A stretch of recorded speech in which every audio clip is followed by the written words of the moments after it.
Vamos lá.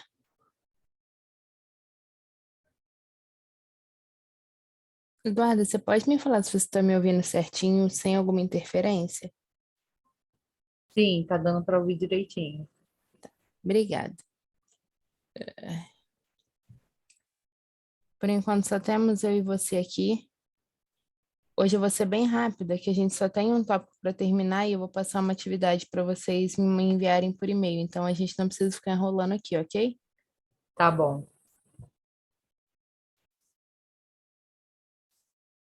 Vamos lá. Semana passada, a gente falou sobre ortografia, falou sobre a evolução da língua e como isso se dá. A gente falou também sobre o uso do hífen. A gente retomou alguns pontos que a gente já tinha visto na última aula. Para fechar os tópicos dessas 3 primeiras aulas, a gente vai terminar hoje falando sobre pontuação. O que é a pontuação? Para que ela serve? A pontuação é aquele sinal gráfico que contribui para a coerência e a coesão do texto. A finalidade dela é indicar as pretensões discursivas do anunciador no ato da interlocução, desempenhando uma função de ordem direta. O que isso quer dizer? A pontuação ela serve para indicar a maneira como o anunciador está falando, como quem está no texto está passando uma mensagem. Na escrita, ela indica os recursos utilizados que não são materializados pelos mesmos recursos que a gente usa na oralidade. Por quê? A nossa oralidade, como eu falei, a gente falou na última aula, ela é muito prática, ela é muito direta. É muito mais fácil a gente conversar pessoalmente ou conversar no ato da conversa em si, do que conversar por texto. Por quê? Porque o ato de falar, de gesticular, de olhar, é muito mais prático do que o ato de escrever. Por isso que a escrita ela tem que ser muito rebuscada, muito bem preparada, porque a escrita passa uma alusão muito direta. A escrita ela é muito direta, diferente da fala. E a função da pontuação é justamente essa, é recuperar os recursos que a gente utiliza na fala. Como pontuação, a gente tem aí ponto final, a vírgula, ponto e vírgula, 2 pontos, a exclamação, a interrogação, as reticências, as aspas, os parênteses e o travessão. A gente vai dar uma lida rapidinho no que é cada um, na diferença de cada um, só para a gente terminar esse tópico. Se você tiver com a apostila na mão, a gente está na página 29. A gente vai começar pelo ponto. O que é o ponto? É aquele que a gente conhece como ponto final. Para que ele serve? Para indicar o final de uma frase declarativa. Toda vez que a gente está aprendendo a escrever, aprendendo a fazer um cabeçalho, ou a escrever uma frase, ou formar um texto na escola, o professor sempre briga com a gente, falando: cadê o ponto final? Acabou a frase? Coloca um ponto final. Por quê? Porque ele que indica o final de um texto, de uma frase declarativa. Ele também serve para separar os períodos entre si, para a frase não ficar muito extensa, a gente vai separando por pontos. E a gente também usa o ponto nas abreviaturas. A gente tem também o ponto e vírgula, que é aquele que serve para separar as várias orações dentro de uma mesma frase e para separar uma relação de elementos. É aquele que mais gera confusão, porque ele é visto geralmente numa hora como uma pausa mais longa que a vírgula e uma pausa mais breve que o ponto. Ela está ali justamente para isso, para separar as orações, indicando uma relação de elementos. Um exemplo que a gente tem aí no slide e na apostila é: Joaquim celebrou seu aniversário na praia. Não gosta do frio nem das montanhas. A gente poderia fazer uma frase direta: Joaquim celebrou seu aniversário na praia. Ponto. Joaquim não gosta do frio e nem das montanhas. Para que a gente não fique repetindo o nome do Joaquim no texto, para o texto não ficar repetitivo, a gente pode colocar o ponto e vírgula e omitir o primeiro nome da frase. Fica mais breve, a gente entende que aquilo é uma continuação, é uma outra frase que a gente juntou ali. A gente tem também os 2 pontos, que ele é utilizado antes de uma explicação, para introduzir uma fala ou para iniciar uma enumeração. Geralmente, a gente também usa os 2 pontos quando a gente vai mostrar o início da fala de alguns personagens. O exemplo que a gente tem é aí.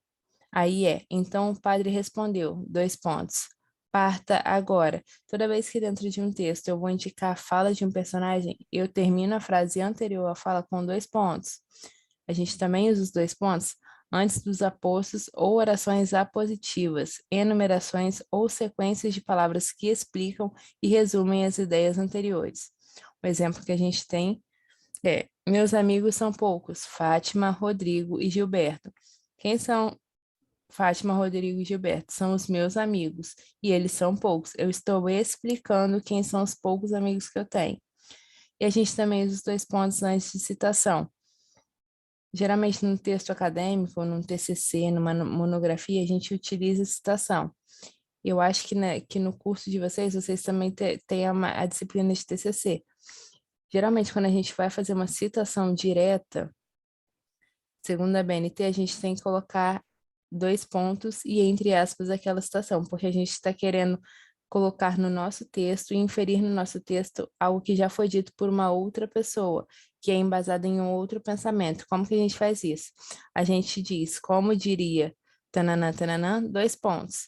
Um exemplo que a gente tem aí é, como já dizia Vinícius de Moraes, 2 pontos, abre aspas, que o amor não seja eterno, posto que é chama, mas que seja infinito enquanto dure. Ponto final, fecha aspas. Eu estou querendo dizer o que o Vinícius de Moraes disse, então eu sempre coloco 2 pontos e a parte que você está entre aspas.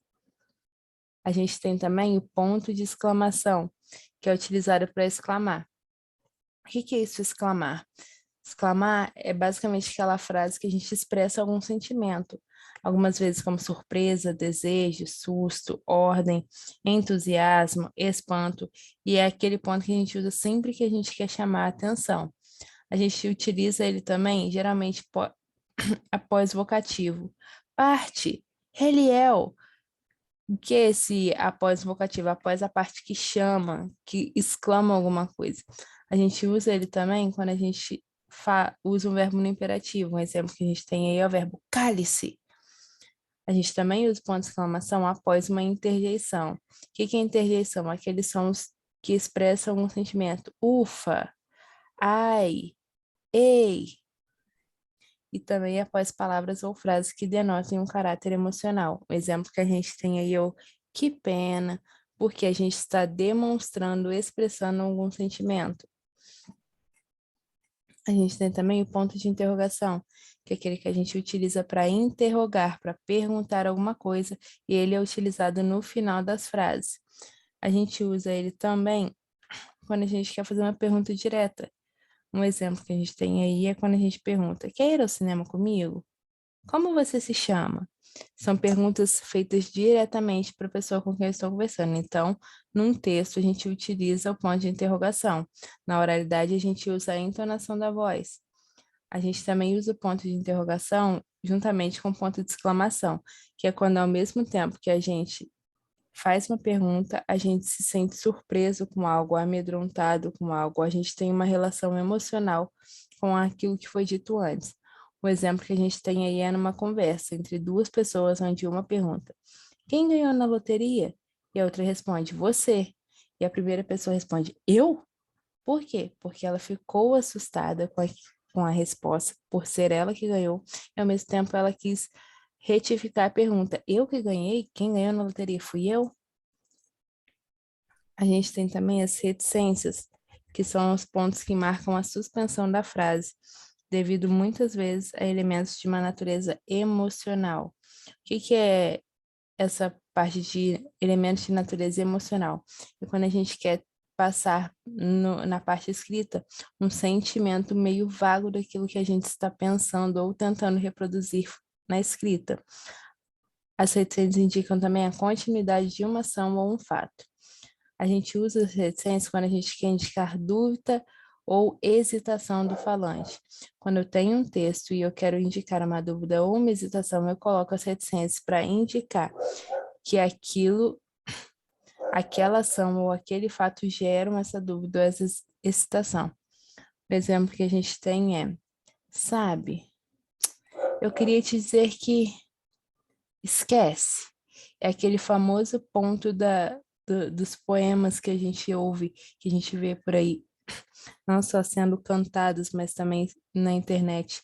Existe até uma companhia de teatro muito famosa onde as pessoas conversam muito e eles falam sobre amor, sentimentalismo, e eles sempre usam essas expressões de, sabe, sempre tem uma natureza emocional, sempre tem uma continuidade naquilo, mas aquilo não é exposto, é uma expressão. A gente também utiliza as reticências quando a gente fala sobre interrupção de uma frase deixada gramaticalmente incompleta. Quando eu não termino aquele pensamento, eu coloco as reticências. O exemplo que a gente está é numa conversação onde uma pessoa pergunta: Alô, João está? E outra pessoa responde: Agora não se encontra, quem sabe se ligar mais tarde.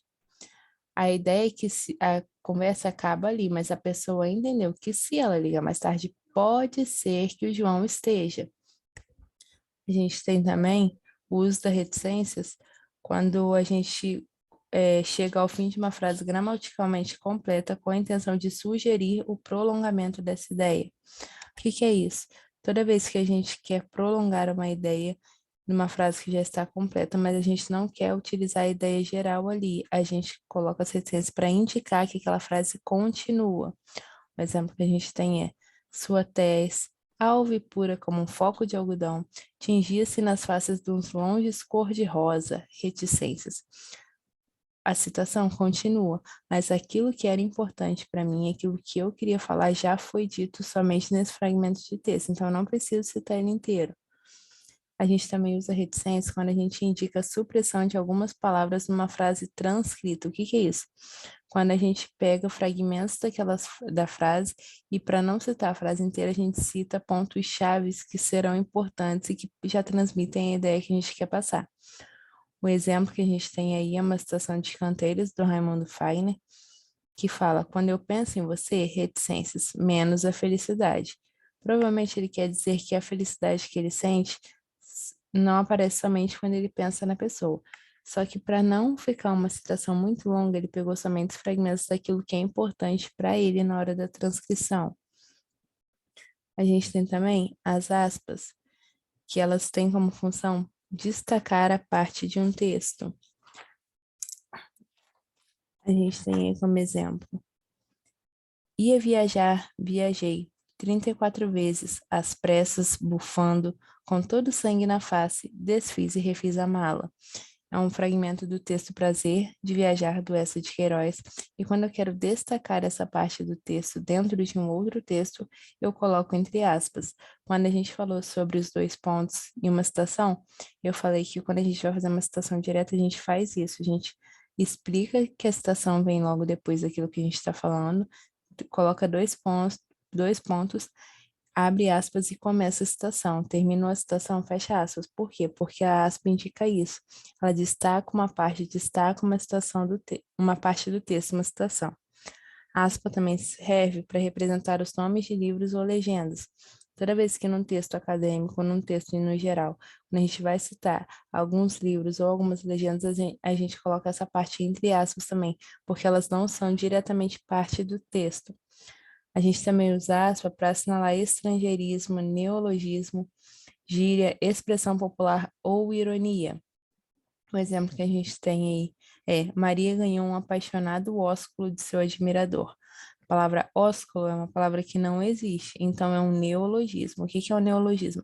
Palavras novas, palavras inventadas que não têm um valor comum, são palavras criadas ali. Essa palavra não existe, então ela é citada, ela é transcrita utilizando as aspas. A gente também tem um exemplo aí: a festa na casa do Lúcio estava chocante. Quando eu vou utilizar uma ironia num texto, provavelmente a festa não estava tão chocante assim, mas ela quis falar num tom de brincadeira. A festa na casa do Lúcio estava chocante, ironizando, tirando um sarro, trazendo uma certa intimidade para o texto. A gente também utiliza aspas. A gente também utiliza aspas quando a gente vai tratar de estrangeirismo. O que é o estrangeirismo? São palavras de uso não comum na nossa língua que a gente adaptou para o nosso vocabulário. O exemplo que a gente tem é e-mail, naked cake, que é aquele bolinho pelado, cupcake, que é um pequeno bolo. A gente tem também feedback, PC, que é computador. São palavras que não são necessariamente da língua portuguesa, mas estão adaptadas e têm um sentido na nossa língua. Um exemplo que a gente tem aí é: conversando com meu superior, dei a ele um feedback do serviço a mim requerido. Feedback não é uma palavra de origem da língua portuguesa, então quando eu vou colocar um estrangeirismo no texto, eu também coloco entre aspas. Se dentro de algum texto já destacado por aspas, se fizer necessária a utilização de novas aspas, a gente não coloca aspa dupla, a gente coloca aspa simples. No computador, a gente tem a teclinha que a gente precisa apertar a setinha para cima e a tecla para dar aspas duplas. Por quê? A aspa dupla é quando eu quero fazer uma citação normal, e se dentro dessa citação já existe algo com aspa ou alguma outra citação, eu coloco uma aspa simples, para indicar que ali ainda tem uma aspa. A gente tem também os parênteses, que são utilizados para isolar as explicações ou acrescentar algumas informações acessórias. Um exemplo que a gente tem aí é: na Segunda Guerra Mundial, ocorreu inúmeras perdas humanas. Eu não precisaria colocar a data ali, mas se eu quero explicar ou acrescentar a data como uma informação acessória, eu coloco entre parênteses. O que que é essa informação acessória? Aquela informação que eu posso retirar e não vai mudar o sentido, não vai mudar o teor da frase. E a frase ficou: na Segunda Guerra Mundial, entre parênteses, 1939 e 1945, ocorreu inúmeras perdas humanas. A gente também tem uma citação de um fragmento de texto de O Milagre das Chuvas do Nordeste, de Graça Aranha, onde ele fala: uma manhã lá no Cajapió, Joca lembrava-se como se fora na véspera. Acordara depois de uma grande tormenta no fim de verão. Eu não preciso falar que o Joca estava se lembrando da manhã no Cajapió como se fosse algo que aconteceu ontem, mas que aconteceria amanhã. Eu não preciso citar isso, mas acrescentando essa informação, eu preciso colocar ela entre parênteses para ela não ficar perdida no meio do texto. E retirando, eu também não mudo o sentido da frase. A gente tem também o travessão, que é a pontuação que é utilizada no início de frases, diretos para indicar os diálogos do texto, bem como para substituir os parênteses ou a dupla vírgula. O que que é a dupla vírgula? Aquela parte do texto que a gente coloca entre vírgulas. Um exemplo que a gente tem aí: muito descontrolada, Paula gritou com o marido.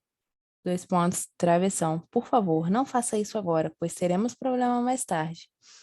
O travessão, ele também indica uma mudança do interlocutor nos diálogos. No texto descrito, quando eu vejo que duas pessoas estão conversando, eu coloco o travessão antes de cada fala para induzir que ali tem um diálogo. O exemplo que a gente tem aí é: doutor, o que eu tenho é grave? E o doutor responde: não se preocupe, é uma simples infecção. É só tomar um antibiótico e estará bom. A gente também utiliza travessão quando a gente quer unir um grupo de palavras que indicam itinerários. O que são itinerários? Palavras que indicam uma proximidade, uma ligação. No caso, a gente tem a rodovia Belém-Brasília está em péssimo estado. A rodovia que liga, que aproxima Belém de Brasília, está em péssimo estado. A gente também usa travessão em substituição à vírgula em expressões ou frases explicativas. Se antes a gente utilizava para explicar o parênteses, agora a gente também pode utilizar o travessão, e a gente também pode utilizar a frase entre vírgulas, que no caso seria: Xuxa será mãe. Se eu quero explicar alguma coisa, se eu quero explicar, no caso dessa frase, quem é a Xuxa, eu coloco entre travessões: Xuxa, a rainha dos baixinhos, será mãe. Vale lembrar que o travessão ele pode ser confundido com o hífen, só que o hífen ele serve somente para ligar palavras. Só lembrar da última aula, o hífen ele está ali para ligar as palavras, o travessão não. O travessão é para indicar o início de frase direta, para indicar diálogos, para unir grupos de palavras que indicam itinerário e também para substituir a vírgula nas expressões explicativas. O mais comum que a gente tem também é a vírgula, que é aquela que marca a pausa do enunciado, pode indicar os termos que por elas separados exercem a mesma função sintática. Se eu substituir todos os termos entre vírgulas por um outro, continuará com o mesmo sentido. Um exemplo que a gente tem aí é Pedro, Mariana, Joana e Carlos foram ao cinema. Eu posso pegar o nome de todos e substituir por eles. Eles foram ao cinema. Mas como eu quero explicar quem estava no cinema, quero especificar, eu coloco Pedro, vírgula, Mariana, vírgula, Joana e Carlos foram ao cinema. Por que que eu não uso a vírgula no último? Porque antes da última palavra do grupo que é separado por vírgulas, a gente sempre coloca a preposição e. O último item, ele não vem separado pela vírgula, ele sempre tem um e. E a vírgula ela exerce três funções básicas. Ela marca as pausas e inflexões da voz na leitura, ela enfatiza ou separa as expressões e orações, e ela impede a ambiguidade. Algumas formas que a gente tem de utilizar a vírgula é para separar tempo e localidade nas datas. Quando a gente está aprendendo a fazer o cabeçalho na escola, a gente sempre coloca Resende, vírgula, a data, o mês e o ano. Por quê? Porque a vírgula está ali para separar isso, para não ficar um texto direto. A gente também usa a vírgula para indicar o uso do vocativo. O que que é o vocativo? É aquela palavra que chama, que invoca. Maria, vem aqui. Estou chamando a Maria. Então, numa frase, eu separo o vocativo pela vírgula. A gente também usa a vírgula para isolar o aposto. O que que é o aposto? É a parte da frase que explica o termo anterior. Antes, no travessão, eu disse que o travessão poderia ser usado para explicar alguma coisa. Quando eu utilizo a vírgula para explicar alguma coisa, eu coloco num texto, eu isolo esse aposto. Um exemplo que a gente tem aí é Maria, que é a professora de anatomia, está liberando os alunos mais cedo. Eu posso retirar essa parte da frase que ela não vai perder o sentido. Maria está liberando os alunos mais cedo. Só que eu estou explicando quem é Maria, por isso eu coloco entre vírgulas. A gente também utiliza a vírgula para separar os elementos de enumeração. Assim como para separar, na primeira frase a gente viu que a gente separa por vírgula menos o último item e coloca a expressão, a preposição e, normalmente em qualquer parte que a gente separe algo por vírgula, a gente continua com essa regra. O exemplo que a gente tem aí é fui ao mercado comprar pão, leite, carne e frutas. Eu não colocaria vírgula no e, porque a frase não ficaria completa. Eu preciso fechar essa ideia. Se eu fui ao mercado comprar, eu fui para comprar apenas quatro coisas: o pão, o leite, a carne e as frutas. E a gente também usa vírgula quando a gente tem uma elipse. O que que é uma elipse? Quando a gente omite um verbo da frase, a gente coloca a vírgula ali. Eu poderia falar, Carlos fala inglês e Fernanda fala francês. Para eu não repetir o verbo, eu posso apenas colocar uma vírgula e retirar o segundo verbo. E a frase fica, Carlos fala inglês e Fernanda, vírgula, francês. Eu entendo que a Fernanda também fala francês, então eu não preciso repetir o verbo aí. E eu coloquei uma imagenzinha para a gente ver o poder da vírgula. Na apostila de vocês, na página 31, a gente fala sobre a importância da pontuação na produção do sentido do texto. E esse fragmento, essa imagem que eu coloquei no final do slide, fala justamente sobre isso, o poder da vírgula e a importância que ela tem. Eu vou ler o texto para que fique mais nítido para você entender, para você ouvir.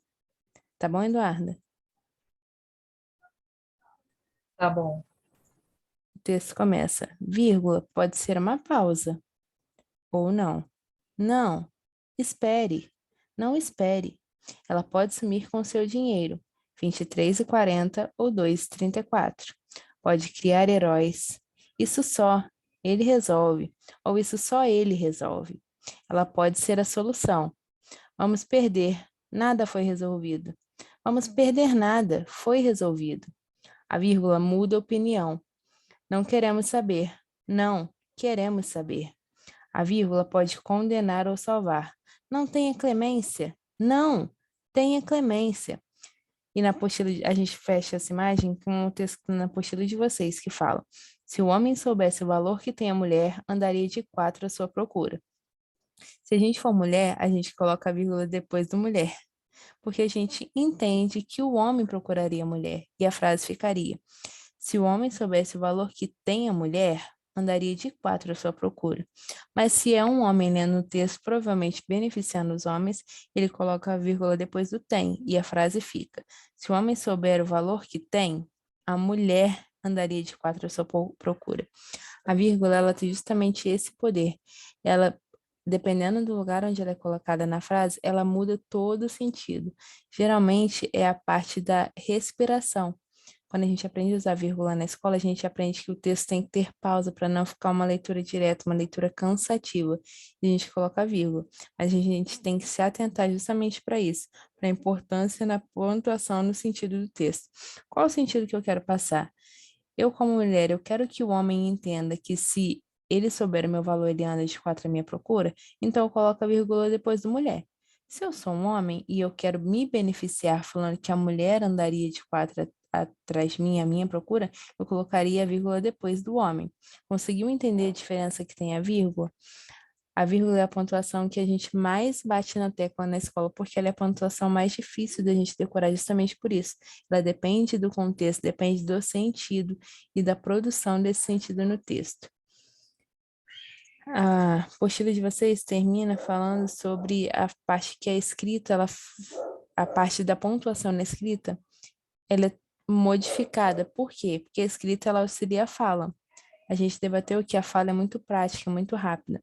A escrita veio justamente para isso, para a nossa fala não ficar perdida. E a pontuação veio para auxiliar na parte da escrita, nas nossas intenções enquanto falantes. Para a gente transpor para o texto tudo aquilo que a gente quer passar, a gente utiliza as pontuações. A gente terminou agora, Eduarda, o último tópico antes de uma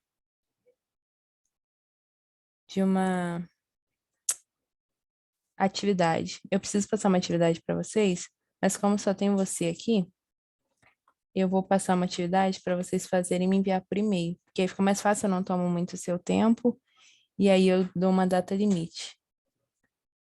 Basicamente,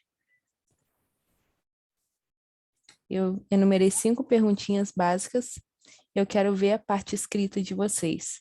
Eu quero saber como vocês se posicionam na parte de escrita, como vocês fluem digitando, se o texto de vocês é coeso, se o texto de vocês são fáceis de entender, se vocês sabem se portar num texto acadêmico.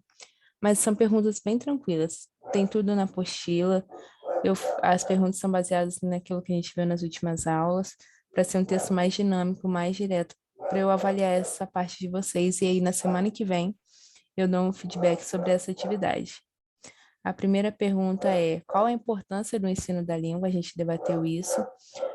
Qual a importância do ensino da língua? Por que que a gente estuda isso? Por que que é tão bom a gente saber falar bem, se expressar bem? Eu perguntei também qual é o conceito, como é conhecido a norma culta. Tem tudo nos slides, tem tudo na apostila de vocês. Não é um bicho de sete cabeças, é tudo muito fácil. E qual a diferença entre a língua falada, que é a língua oral, e a língua escrita? Eu perguntei também o que que é ortografia, para que que serve a ortografia, para que que a gente estuda ortografia e como que a gente classifica as sílabas de acordo com a composição da sílaba tônica. São perguntas que só estão na apostila, não precisem se descabelar. É uma coisa muito fácil, mas eu também não quero que vocês copiem. A intenção é que vocês escrevam com a palavra de vocês, com as palavras de vocês para que eu entenda, para que a gente tenha uma troca. Eu trago uma informação, vocês absorvem e me passam essa informação. Eu vou subir a aula, vou subir esse material de pontuação e essa atividade na plataforma e no WhatsApp e vou passar o aviso lá. Eu coloquei a data final até o dia 30, se eu não me engano, dia 30 é sábado, isso. Até sábado às 23h59 para eu conseguir corrigir na segunda, para ter o feedback pronto para vocês na quarta. Essa atividade tem o valor de 10 pontos. Eu vou passar essa atividade, mais uma atividade e logo depois a gente tem a prova. Eu preciso que vocês façam essa atividade para que a gente pontue, para que vocês não fiquem de recuperação numa parte que é tão fácil, é uma parte tão batida que é a língua portuguesa. Então, eu vou fazer umas questões bem fáceis, mais discursivas para a gente conversar, já que a prova tem que ser feita na plataforma e a prova, ela é optativa. Então, para que eu entenda e para que eu saiba como vocês são na parte de escrita, eu preciso mandar algumas coisas discursivas. O meu e-mail está salvo no documento, eu também vou mandar no grupo, e aí vocês passam para mim até o dia 30, ok? Tá bom. Tá bom? Eduarda, Uhum. muito obrigada. Você tem alguma dúvida? Não, Ok. Então, eu vou terminar por aqui, não vou tomar o seu tempo. Hoje era só isso que a gente tinha, não vou ficar te prendendo aqui. Vou mandar lá no grupo e aí eu espero um feedback seu sobre a atividade no meu e-mail depois, tá bom? tá bom. Muito obrigada, tenha uma boa noite, bom descanso, tá bom? Tchau, tchau. Também, tchau.